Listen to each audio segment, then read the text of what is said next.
Okay, so when we're talking about styles of communicating, we are going to look at 4 primary communication styles. We're going to skip the first one that's listed on this handout because it is the one that is most effective. So we're going to come back around to that one. The most effective type of communicating helps us express ourselves in a way that's most understandable to others and most readily absorbed. It's the one that we use best typically at work. And so we're going to come back around to that. So when we're not at our best, typically that's when we are really tired or angry or feeling threatened or we're hurt or we're sad. If we're in this place that doesn't feel good, we're just not at our best for whatever reason it is that day. And so often this shows up in a divorce process because we're so stressed and concerned about the future and all of these things. And so what we're going to look at is we're going to go to, so it talks about 4 communication styles, right? So assertive, which we're going to look at last, aggressive, passive aggressive, and passive submissive. And so we're going to start with aggressive. So again, these first 3 that we're going to look at are the ones that when we're not at our best, when we're not at our most effective in communicating. So the first one is aggressive. And what that looks like is what it looks like to others is frightening, threatening, loud. So it looks like it takes up a ton of space in the room. So your body's kind of big, your facial expressions are really intense. There's like scowling, things like that. So things that may come out of your mouth when you're in this place are, you're not listening to me, you're doing it wrong. Why do you make everything so hard? Can be sarcastic, threatening, kind of bullying. So the people on the other side of that feel humiliated, they feel afraid, they avoid telling you things because they don't want to be exploded at. It can make them feel defensive, things like that. Okay, so what we are going to look at next, right? So, and another piece to this to think is, how do I communicate? So the purpose of this exercise is not to look at how does my partner communicate, but how do I communicate when I'm not in a great place? So that's aggressive. The next one is passive aggressive. So passive aggressive is a way to, it may look passive on the surface, but they're acting out anger in kind of an underlying way. Okay. So your voice may sound sweet, but the words that you're saying don't match. Okay. So it can be sarcastic, unreliable, kind of complaining, sulking, so pleasant to people to their face, but kind of saying bad things about them behind their back. Okay. So it may sound like something like this, right?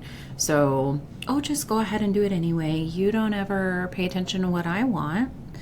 So you can hear how the tone doesn't match the words, right?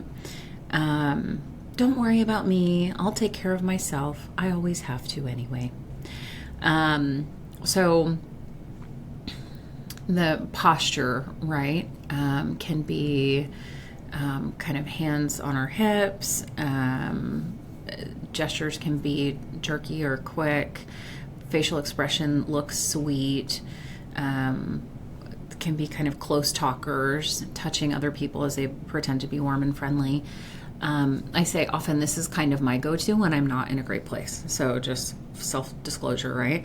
So when I come home and I have had a long day and my kids have left their stuff out everywhere, I often, I struggle to communicate in a great way with them when I'm not in a great place. And so my go-to is to say something like, I'm so glad that I came home to pick up your things. This makes me feel really appreciated.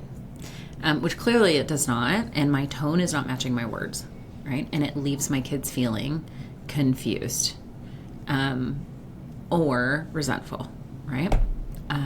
So we'll get to how it would be better for me to communicate that. in a minute. So this is passive aggressive. So far we've covered aggressive, big, loud, demanding. Passive aggressive, right? So sarcastic, kind of whining, gossipy, things like that. And this is passive submissive. So this is like super passive, all right? So very apologetic, avoiding any confrontation, having a hard time taking responsibility for decisions, opting out. You can feel like the world is just deciding everything for you. A hard time taking compliments, all of that.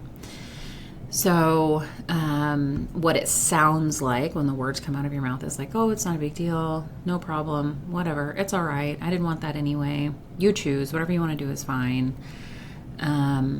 Lots of time we have like, we're not making eye contact, we're being really small in the space.